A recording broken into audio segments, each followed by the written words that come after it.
चलिए बच्चा, अब हम लोगों ने वस्तुनिष्ठ की बात कर ली अच्छी तरीके से। इसके अलावा भी वस्तुनिष्ठ हो सकते हैं। मैंने समअप किया है 22, 21, 22, 23, 24 का क्वेश्चन पेपर को समअप करने की कोशिश करिए। आसान भाषा में आपको समझाने की कोशिश करिए। आगे हम बढ़ते हैं। अब हमारे को ये समझ में आ गया कि हमारे वस्तुनिष्ठ प्रश्न पेपर में 30 अंक के 30 मार्क के हमारे वस्तुनिष्ठ प्रश्न रहेंगे, जो हमारे प्रश्न क्रमांक 1 से 5 तक रहेगा। और हर प्रश्न में 6 नंबर के आपके ऑब्जेक्टिव पूछेंगे। जैसे रिक्त स्थान आ गया, सही जोड़ी मिला हुआ आ गया, है ना, वस्तुनिष्ठ चूज द करेक्ट आइडिया जिसको बोलते हैं अंग्रेजी में। और उसके बाद हमें पता है कि भैया रिक्त स्थान, उसके बाद एक वाक्य में उत्तर दो। ये सारी चीजें आपको कहाँ मिलेंगी? वस्तुनिष्ठ प्रश्न में। अब आगे आ जाती है हमारी 2 अंक के जो सवाल है, मोस्ट इंपॉर्टेंट टॉपिक है।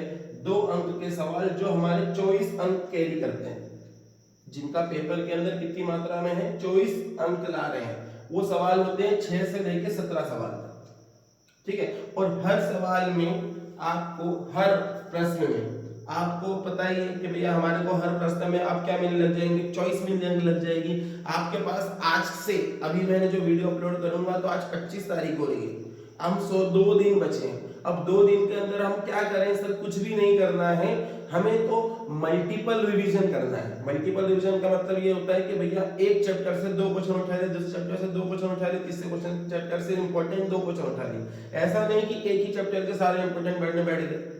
2 उसके अगर मान लो एक इंपॉर्टेंट में 6 है तो 6 में से 2 इसके निपटाऊंगा, 2 इसके निपटाऊंगा, 2 इसके निपटाऊंगा, फिर दूसरे 2 निपटाऊंगा, दूसरे 2 निपटाऊंगा। क्योंकि उस 6 में से इंपॉर्टेंट में आएगा कितना? 2, लेकिन हम उसको एस टाइप से बांटेंगे तो हमारा काम आसानी से हो जाएगा। अब हम आगे बढ़ते हैं। विशेषताएं, एक शब्द यहाँ पे लिखा हुआ है मैंने, विशेषताएं। अब विशेषताएं किसकी विशेषताएं बताना है? पहला नंबर छायावादी की। जो छायावादी काव्य होते हैं, जो छायावाद का जो काल आया था, उसमें जो छायावादी कवि हुए थे, छायावादी काव्य हुआ था, तो उसकी विशेषताएं बताना है। 2 विशेषताएं, भक्तिकालीन की 2 विशेषताएं बताना है, प्रगतिवादी की 2 विशेषताएं बताना है, रीतिकाल की 2 विशेषताएं बताना है, और साथ में नई कविता की 2 विशेषताएं बताना है। सर ये 2-2 विशेषताओं से हमें कितने अंक प्राप्त होंगे? कम से कम बेटा 4 अंक। 2 सवाल पूछता है या एक सवाल तो पूछेगा ही पूछेगा। अगर इन 5 की सिर्फ 2-2 आपको क्या बताना है? विशेषता, है ना। तो अभी इंपॉर्टेंट सारे हैं, लेकिन सर सबसे पहले इसमें भी मैं अगर क्या पढ़ूं तो वो भी मैं समझा दूंगा। अभी आपको क्या करना है कि विशेषताएं पढ़ना है। किसकी विशेषता पढ़ना है? छायावादी काव्य की, है ना, भक्तिकालीन की, प्रगतिवादी की, रीतिकाल की और नई कविता की, ठीक है। अब जैसे जैसे हमारी भाषा का विकास हुआ वैसे वैसे कालों में बांटा गया। तो ये सब कुछ काल है, उनके अपने को क्या विशेषताएं बताना है। कितनी विशेषताएं बताना है? 2-2 विशेषताएं बताना है। किसकी? इन सब की। इससे हमें कितने अंक लगभग प्राप्त हो जाएंगे? 4 अंक हमें प्राप्त हो जाएंगे। अब आगे हम बढ़ेंगे।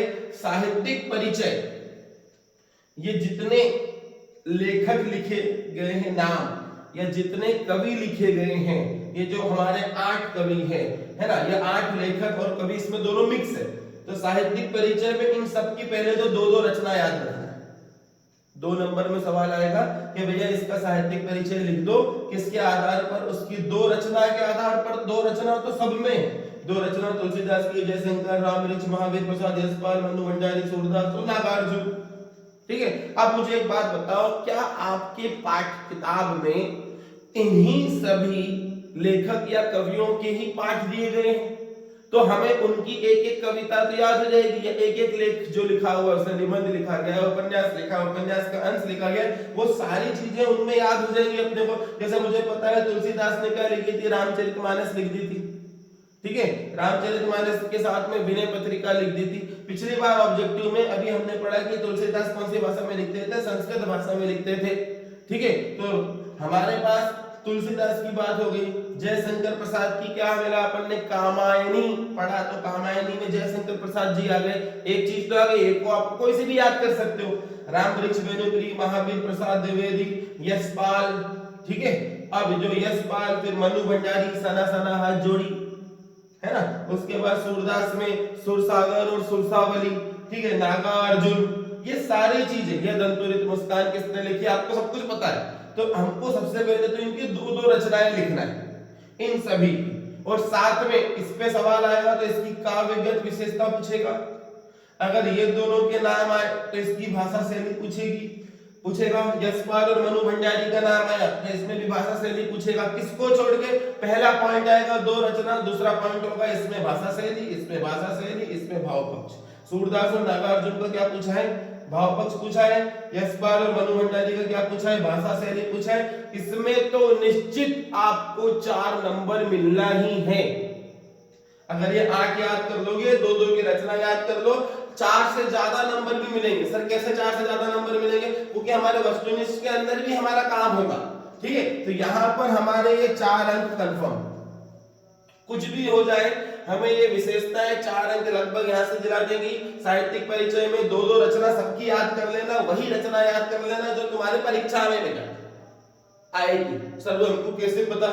मतलब जो तुम्हारी किताब में लिखी हुई वही वाली, उनकी सबकी तो रचना लिखी गई है, ठीक है।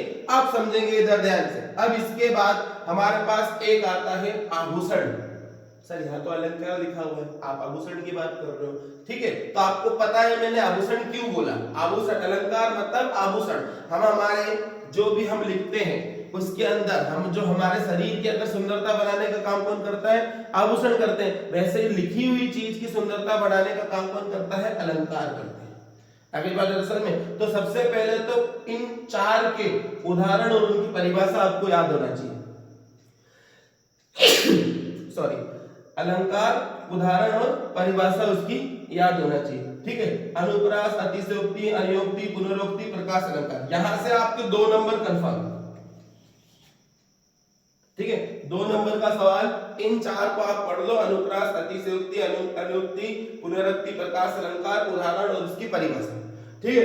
अब आ जाओ आगे आप अंतर, ठीक है। अब ये अंतर में कम से कम आपके 4 नंबर आ जाएंगे, ठीक है। कम से कम आपका नसीब है 6, 2, 3 अंतर भी पूछे रहे एक ही पार्ट में, और ऐसा नहीं कि एक दूसरे के अथवा में, अलग अलग। जैसे 2022 के पेपर के अंदर 3 अंतर पूछ लिए भाई ने, तो 3 अंतर में मेरा 6 नंबर तो मेरे को ऐसे ही मिल जाएंगे, ठीक है। तो अब यहाँ पर महाकाव्य और खंडकाव्य अगर प्रश्न ऐसा आ जाता है सॉरी, महाकाव्य और खंडकाव्य अगर प्रश्न ऐसा आ जाता है कि भैया महाकाव्य की थोड़े से बारी जानकारी लिख दो, तो इस महाकाव्य इधर लिखा मैंने महाकाव्य, इधर लिखा खंडकाव्य। महाकाव्य का पूछा इधर से उठा के लिख दूंगा, खंडकाव्य का पूछा इधर से उठा के लिख दूंगा। आप इतना समझदार, ठीक है, कि महाकाव्य और खंडकाव्य। महाकाव्य की परिभाषा यहां से महाकाव्य में लिख सकता हूं, खंडकाव्य में लिख सकता हूं। उसके बाद आता है नाटक और एकांकी, इसमें भी अंतर इंपॉर्टेंट है। उसके बाद आत्मकथा और जीवनी, आत्मकथा और जीवनी, ठीक है। ये जो मेरा वीडियो लेट आने के कारण आपको समझ में आ ही गया होगा कि तबीयत खराब है इसलिए वीडियो लेट आया है, ठीक है। तो आत्मकथा और जीवनी, उसके बाद संधि और समास। तो ये समास पे सीधा सीधा क्वेश्चन आ जाएगा, संधि में सीधा सीधा क्वेश्चन आ जाएगा कि बे संधि को परिभाषा लिखिए, समास की परिभाषा लिखिए, 6 समासों के नाम बता दो, ठीक है। इस टाइप के सवाल इसमें आएंगे। तो जब आप अंतर पढ़ेंगे तो आप सीधा सीधा यहां से मिनिमम 4 नंबर के अलावा अगर हमारे पास सीधा एक और क्वेश्चन आ जाए कि भैया संधि की परिभाषा दीजिए, समास की परिभाषा दीजिए, आत्मकथा क्या होती है, जीवनी क्या होती है, नाटक क्या होता है, एकांकी क्या होता है, तो ये अंतर के रूप में भी आपको याद कर लोगे अगर आप, तो हमारा काम आसानी से हो जाएगा, ठीक है बच्चा, ध्यान सुनेंगे। अब इसके बाद आता है कहानी और उपन्यास। गद्य की प्रमुख और गौण विधाओं के नाम लिखिए। प्रश्न इंपॉर्टेंट है। अब आपको पता है उसमें लिखते हैं अपन कहानी लिखते हैं, निबंध लिखते हैं, ये सारी चीजें लिखते हैं। ये गद्य की क्या है? प्रमुख विधाएं हैं। इंपॉर्टेंट क्वेश्चन बोल के आखिरी में जाऊंगा, उसको अपने फटाफट नोट डाउन कर लेना, ठीक है। ये सर क्या बता रहा हूं, ये लिखे हुए हैं। अब बोर्ड में मेरे पास जगह नहीं थी, प्रश्न उत्तर अभी मैंने इसमें नहीं लिखे हुए, तो मैं बता के जाऊंगा। आप ध्यान सुने, वीडियो को एंड तक बने रहे, ठीक है। ध्यान से कहानी और उपन्यास, उसके बाद रेखा चित्र और संस्मरण। अब आप कमेंट बताएंगे कि ये अगला जो दिख रहा है मुहावरे और किसका अंतर होगा? लोकोक्ति का, ठीक है, मैंने बोल ही दिया मुहावरे और लोकोक्ति। आपको समझदार हो, साथ अपने को अंतर करना है। यहां से अपने को मिनिमम 4 नंबर मिल जाएंगे, कम से कम 4 नंबर यहां से मिलेंगे। कहां से? क्या अगर आप ये अंतर याद कर लेते, सर 4 यहां से मिल गए, 4 यहां से मिल गए, 4 यहां से मिल गए, 2 यहां से मिल गए, तो 4 के 12 और 2 14 नंबर तो हमारे काम हो गए। अभी बात है 10 में। अब उसके बाद यहां से ये मिनिमम है, बाकी के 24 में से अगर मैं मान लो कि 14 नंबर यहाँ से आएगा, 10 नंबर के आपके रहेंगे जो आपके विषय वस्तु पर जो सवाल हैं वो भी मैं चर्चा करूंगा कि विषय वस्तु पर सवाल कैसे आएंगे। ये इंपॉर्टेंट चीज है, मैं आपको बता रहा हूं। मैंने ऑब्जेक्टिव के बारे में थोड़ा सा समझाया था, अभी इतना समय नहीं है कि इन सारी चीजों को आप आसानी से, परीक्षा बोर्ड अवेलेबल है आपके पास, परीक्षा बोर्ड के अंदर से 2-2, 3-3 लाइन में इनके उत्तर अवेलेबल है, आप आसानी से पढ़ सकते हो, बहुत आसान भाषा में दे रखा है। ठीक है, अब मेरा काम क्या है कि इसको समराइज करना। समराइज करना मतलब सर हम पहले पढ़ना चालू कैसे करें? आपको कुछ नहीं करना है, आप गिनती से, आप पेपर मत उठाओ, क्वेश्चन पेपर मत उठाओ कि 22 का क्वेश्चन पेपर कर लो, 23 का क्वेश्चन पेपर कर लो, 24 का क्वेश्चन पेपर कर लो, नहीं, आप तो इनकी टिक लगाते जाओ। जैसे सपोज पहले पूछ रहे विशेषता, छायावादी कर ली, भक्तिकालीन की कर ली, प्रगतिवादी कर ली, रीतिकाल की कर ली, नहीं केवल 1 घंटे में ये खत्म। अगले घंटे मान लो 1 घंटा और इसको दे दो, 1 घंटा इसको दे दो, हमारे पास 2 घंटे मैक्सिमम, इसमें से बहुत सारी चीजें आपको कुछ याद भी होंगी। ठीक है, तो ये 1-2 घंटे इसको दे दो, तो 4 से 5 घंटे में ये बोर्ड पे लिखी इस क्रम में अगर आप याद करोगे तो हमारा मल्टीपल रिवीजन होगा जो बार बार पूछा गया है। ठीक है, एक प्रश्न पत्र लेके बैठ जाओगे, परेशान हो जाओगे, है ना। अब समझो इधर ध्यान से, ये अलंकार की बात हो गई, ये अंतर की बात हो गई। अब हमारे पास एक ये चीज आती है रस। फिर बोल रहा हूं, रस के प्रकार आपको समझना है। रस के 4 अंग होते हैं, रस के जितने प्रकार है उनका स्थायी भाव याद होना चाहिए। कभी कभी प्रश्न में उनसे रस, हास्य रस की परिभाषा बताओ, करुण रस की परिभाषा बताओ, वात्सल्य रस से कौन सा रस है, इस टाइप से सवाल पूछेंगे। तो इन सवालों से आपके ऑब्जेक्टिव भी तैयार हो जाएंगे। जैसे फॉर एग्जांपल समास का विग्रह करना है, तो समास विग्रह में मुझे पता है बार बार ये दशानन पूछ रहा है। दशानन मतलब, अब देखो पंचवटी मतलब 5 गिनती आ गई तो द्विगु समास, नवग्रह द्विगु समास, लेकिन जो दशानन है 10 आ रहा है सर, आप इसको द्विगु समास बोल सकते हैं क्या? नहीं बोल सकते, क्योंकि दशानन तो रावण था।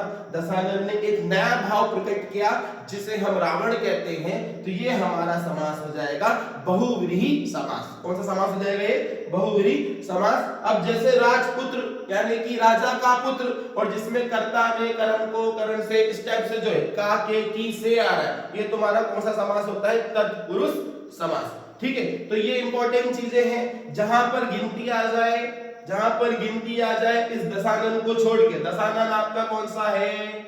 बहुव्रीहि समास। इस दशानन को छोड़ के जहां पर गिनती आ जाए तो 3-4 क्वेश्चन पूछेगा, चौराहा पूछ लेगा, नवग्रह पूछ लेगा, पंचवटी पूछ लेगा, ये सारी गिनती की बात आ जाती है तो द्विगु समास होता है। उसके बाद यहीं पर आपको मिलेगा रस और चखने को मिलेगा, मतलब पढ़ने को मिलेगा।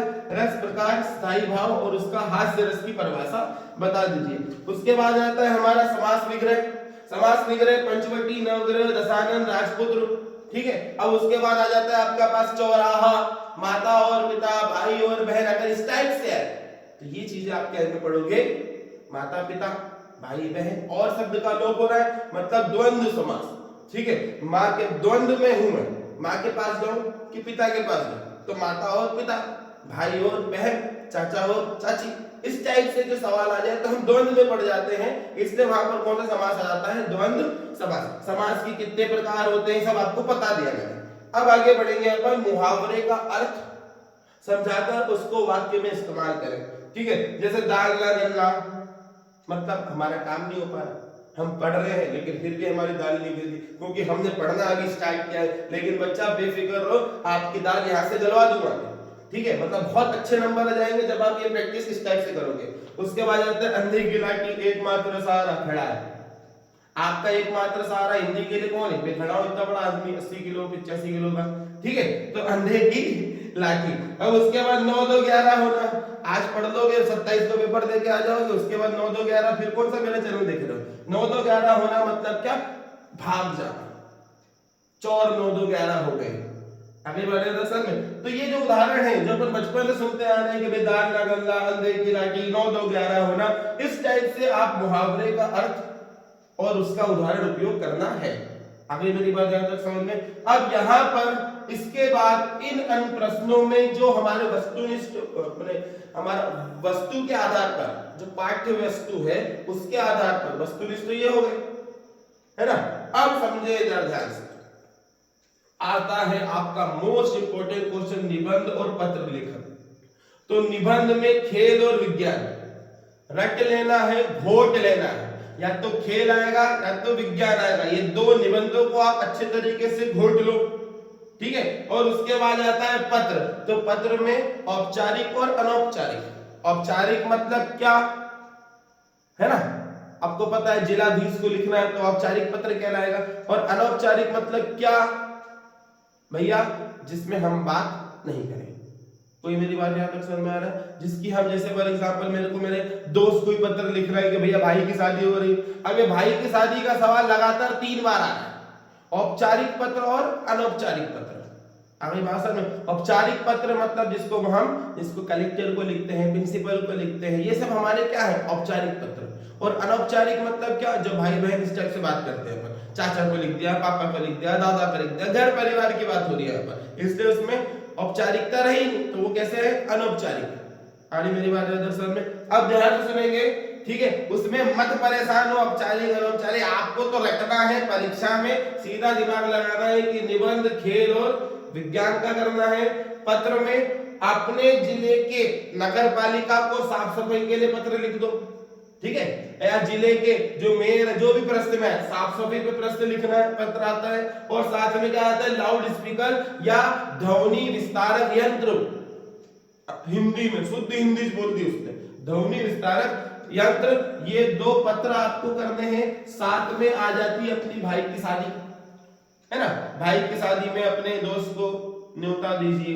ये सवाल आप देखोगे 22 में, 23 में, 24 में भाई की शादी आई रही है ना, अपनी शादी होनी नहीं बल्कि भाई की शादी आ रही है। भाई की शादी के ऊपर अपने को पत्र लिखना कंपलसरी है, परीक्षा में बार बार पूछा गया है। हो सकता है कि इस बार भी दे दे, भाई की जगह बहन घुसेड़ दे, है ना, कोई भी कुछ भी हो सकता है। तो ये भाई की शादी का आप अगर फॉर्मेट देख लेना तो आपको समझ में आ जाएगा कि हम पत्र में फॉर्मेट कैसे करते हैं। क्या मेरी बात समझ में आ रही है? अब ध्यान से वीडियो को पॉज करके इन सारी चीजों को आप आसानी से उतार सकते हैं, ठीक है। सर आपने कह रहा था इंपॉर्टेंट प्रश्न बताऊंगा मैं, हाँ जी इंपॉर्टेंट प्रश्न बता रहा हूं, तो आपको उसको फटाफट अपने अपने 1 बार 2 बार बोलूंगा मैं, फटाफट अपने उसमें नोट डाउन कर लेना। सर वो इंपॉर्टेंट प्रश्न कहां से लेंगे? इन प्रश्नों को छोड़कर हमारा जो 2022 का पेपर है, 2023 का पेपर है और 2024 का पेपर है, उसके अंदर आपको क्या करना है, ध्यान से मेरी बात सुनेंगे। सबसे पहले ये सारे प्रश्न करना है और उसके पश्चात हमारा काम क्या है, 22, 23, 24 के प्रश्न पत्र जो आपको इजीली परीक्षा बोर्ड में अवेलेबल हो जाएंगे, उसमें 6 से लेकर 17 प्रश्न तक के इन प्रश्नों को छोड़कर पहले ये करना है, परीक्षा बोर्ड को उठाना है, सिस्टमेटिक यहां से चलना है, तो आप बोर भी नहीं होंगे और आपका ज्यादा तरीके से रिवीजन हो जाएगा। आगे मेरी बात में जैसे मैं आपको सीधे सीधे एग्जांपल क्वेश्चंस बता देता हूं, ठीक है, आप इसको साइड में नोट डाउन करते रहें और मेरी बातों को ध्यान से सुनते रहें, ठीक है। अब मैं इंपॉर्टेंट प्रश्नों की बात कर रहा हूं। कहां गए प्रश्न भाई?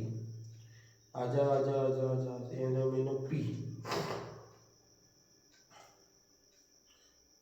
जैसे उद्धव के व्यवहार की तुलना किन किन से की गई है, इंपॉर्टेंट सवाल है। उसके बाद है उद्धव, चलो एक बार और रिपीट कर देता हूं मैं, उद्धव के व्यवहार की तुलना किन किन से की गई है, पहला सवाल। दूसरा सवाल, लक्ष्मण द्वारा वीर योद्धा के संबंध में बताई गई 2 विशेषताओं के नाम लिखिए, ये मेरा दूसरा सवाल है। तीसरा, नेताजी सुभाष चंद्र बोस की मूर्ति को देखकर लेखक के मन में कौन सी कमी खटकी, क्या कमी थी उसके अंदर, है ना, आपको पता है। उसके बाद आता है कि भगत की पुत्रवधू उन्हें अकेला क्यों नहीं छोड़ना चाहती थी, ठीक है, ये प्रश्न है इंपॉर्टेंट। भगत की पुत्रवधू उन्हें अकेला क्यों नहीं छोड़ना चाहती थी। उसके बाद भोलानाथ अपने साथियों को देखकर सिसकना क्यों भूल जाता है। उसके बाद हमारा प्रश्न है, रानी एलिजाबेथ के दर्जी की परेशानी का क्या कारण था। ये होने के पश्चात इंपॉर्टेंट सवाल, सेनानी ना होते हुए भी चश्मे वाले को लोग कैप्टन क्यों कहते थे। आप ध्यान से सुने इन सारे प्रश्नों को जो इंपॉर्टेंट बता रहा हूं। सेनानी ना होते हुए भी चश्मे वाले को लोग कैप्टन क्यों कहते थे। ये हो गया प्रश्न। इसके पश्चात शहनाई की दुनिया में डुमराव को क्यों याद किया जाता है? और आपको पता है कि बिस्मिल्लाह खान जी का वहां पर जन्म हुआ था, साथ में है ना बांस जो शहनाई बनाने में, या बांस का पौधा जो शहनाई है ना बनाने में उपयोगी है, वहां पर वो मिलता है। और आपने को पता है कि भाई इसमें एक और सवाल पूछता है कि भाई मंगल ध्वनि क्यों कहा जाता है? किसको मंगल ध्वनि कहा जाता है? बिस्मिल्लाह खान। अब बिस्मिल्लाह खान जी क्या बजाते थे? आपको पता है शहनाई बजाते थे, तो उनको मंगल ध्वनि क्यों कहा जाता है? इस टाइप का सवाल प्रश्न है ना। उसके बाद वास्तविक अर्थों में संस्कृत व्यक्ति किसे कहा जाता है? वास्तविक अर्थों में संस्कृत व्यक्ति किसे कहा जाता है? उसके बाद इंपॉर्टेंट सवाल, मोस्ट इंपॉर्टेंट सवाल, भोलानाथ और उसके साथियों के खेल और खेलने की सामग्री आपके खेल और खेलने की सामग्री से किस प्रकार भिन्न है? ठीक है। उसके बाद लेखक ने अपने आप को हिरोशिमा के विस्फोट का भोक्ता कब और किस तरह महसूस किया? ठीक। परशुराम के क्रोध करने पर लक्ष्मण ने धनुष के टूट जाने के लिए कौन कौन से तर्क दिए? अगला सवाल, कवि आत्मकथा लिखने से क्यों बचता रहा है? ठीक है। अब इसके बाद आपको पता है कि भैया हमारे पास छंद आते हैं, तो छंद आपको पता है कौन सा होता है? सोठा छंद होता है, चौपाई छंद होता है, दोहा छंद होता है। इनकी परिभाषा आपसे पूछ सकता है ना। चौपाई क्या है, सोठा क्या है? तो आपने को पता है चौपाई में हम एक लाइन तो लिख ही सकते हैं कि इसके प्रत्येक चरण में 16-16 मात्राएं होती हैं। सोठा छंद में अपने को पता है उल्टा हो जाता है दोहा का। तो ये सारी चीजें दोहा, सोठा और चौपाई जो छंद है, जो मात्रिक छंद कहलाते हैं, उनको आप अच्छे तरीके से याद करके जाएंगे। पहले ये करेंगे, ये निबंध लिखेंगे, पत्र लिख रहे हैं। एक दिन में अपने को नहीं कलेक्टर बनना है, हमें अब आज एक दिन में सिस्टमेटिक ये तैयारी करें कि हम सबसे पहले ये पढ़ लें 4, ये 2, उसके बाद हमारे पास यहाँ से 4 नंबर मैंने लिखे हुए हैं, लेकिन यहाँ से आप 6 नंबर, 7 नंबर, 8 नंबर आसानी से ला सकते हैं। ठीक है। इतना करने के बाद आपको मैं एक एडवाइस दे देता हूं, जो बच्चा ये सब कर लेगा, है ना, भाव प्रसंग व्याख्या, ये व्याख्या, वो व्याख्या, संवाद, मन से लिखना, इतना परफेक्ट याद करो। अभी हमारे पास इतना समय नहीं बचा है कि मैं सारी चीजें आपको बता सकूं। ठीक है। फिर कह रहा हूं अपने को पास अच्छे नंबरों से होना है। अगर मैं 50 नंबर भी ले आऊं इजीली, घर से 25 भी मिल गए, तो हमारा फर्स्ट डिवीजन डिस्टिंक्शन बन जाएगा। एक दिन के अंदर डिस्टिंक्शन ले आ रहा हूं, और क्या भगवान से मिलोगे तुम? ठीक है। ये इतना बड़ा अंधे की लाठी खड़ाते हैं तुम्हारे पास। हमेशा याद रखना कि अंधे की लाठी मतलब एकमात्र सहारा। ठीक है। मैं तो नहीं हूं एकमात्र सहारा, मैं तो एक निमित्त मात्र हूं, लेकिन समझाने के लिए बता रहा हूं। ये विशेषताएं, अलंकार, साहित्यिक परिचय, अंतर, ये सारी चीजें आशा करता हूं आपको समझ में आई होगी। आगे पूरा चैनल, पूरा वीडियो देखने के लिए पूरे चैनल को आप सब्सक्राइब कर लीजिए। ठीक है। पूरा वीडियो देखने के लिए धन्यवाद। जय हिंद, जय भारत, ऑल द बेस्ट मेरी तरफ से आप लोगों को। 27 तारीख के दिन सुबह आपके समक्ष एक बार और उपस्थित हो जाऊंगा। ठीक है। तब तक के लिए अपना ख्याल रखें और पढ़ाई करते रहें। ठीक, धन्यवाद।